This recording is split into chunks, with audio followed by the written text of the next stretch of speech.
North Korea fires ballistic missile as South prepares for new president. North Korea fired a ballistic missile toward the sea off its east coast on Wednesday, South Korea and Japan said, about a week after Pyongyang vowed to develop its nuclear forces at the fastest possible speed. The North's 14th known weapons test this year comes days before the South's new president, Yoon Suk-yeol, takes office on May 10. The North's last test, on April 16, involved a new tactical guided weapon aimed at boosting its nuclear capability.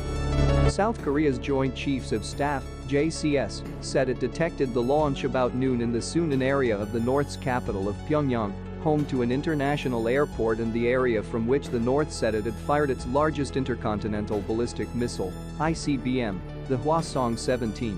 On March 24, the missile flew about 470 kilometers (292 miles) to a maximum altitude of 780 kilometers (485 miles), the JCS said. Cheong Seong Chang, a specialist on North Korea at the Sejong Institute think tank in Seoul, agreed. Today's range and maximum altitude was similar to those recorded in the two previous tests, but showed progress in its capability, Cheong said. Wednesday's test came as South Korean and Japanese nuclear envoys held talks in Seoul, urging the North to stop escalating tension and return to diplomacy, Seoul's foreign ministry said. China's nuclear negotiator, Liu Xiaoming, also met Vice Foreign Minister Choi Jong-kun, who called for Beijing's constructive role in stabilizing this situation, the ministry said. Ahead of Yoon's inauguration, he is mapping out a foreign policy agenda after signaling a tough line against Pyongyang while leaving open the door for dialogue. A recent series of North Korea's ballistic missile launches poses a grave threat to the peace and stability of not only the Korean peninsula but also the international community, the JCS said in a statement, urging the North to immediately stop such actions. The offices of both outgoing and incoming South Korean presidents strongly condemned the launch, with Yoon's team vowing to strictly respond to such actions and devise more fundamental deterrent measures.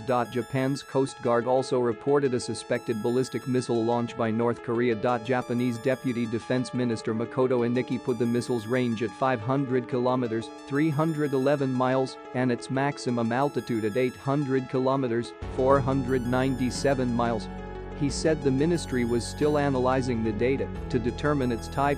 North Korea's recent action, including frequent missile launches, cannot be tolerated as it poses a threat to security and safety of the region and international community, Prime Minister Fumio Kishida told reporters, adding that Japan had logged a protest against North Korea. When he oversaw a huge military parade last week, North Korean leader Kim Jong-un pledged to hasten development of the country's nuclear arsenal amid stalled denuclearization talks with the United States. In Seoul, officials and experts say it is too early to say if the latest test involved an ICBM.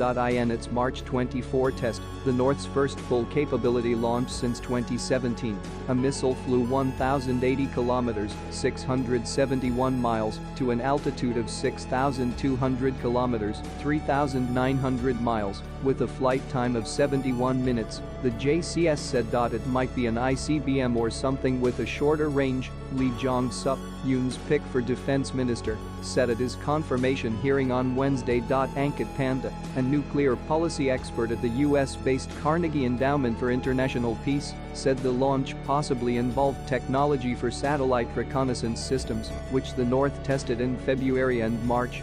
Lee, a retired former deputy chairman of JCS, told the hearing he would beef up South Korea's deterrent capability to sternly respond to the North's nuclear and missile threats. After breaking its 2017 moratorium on long-range missile testing, North Korea may also soon resume nuclear tests, officials in Seoul and Washington say. Asked at the hearing about a potential new nuclear test, Lee said preparations seemed to be underway, possibly for a smaller, tactical nuclear weapon.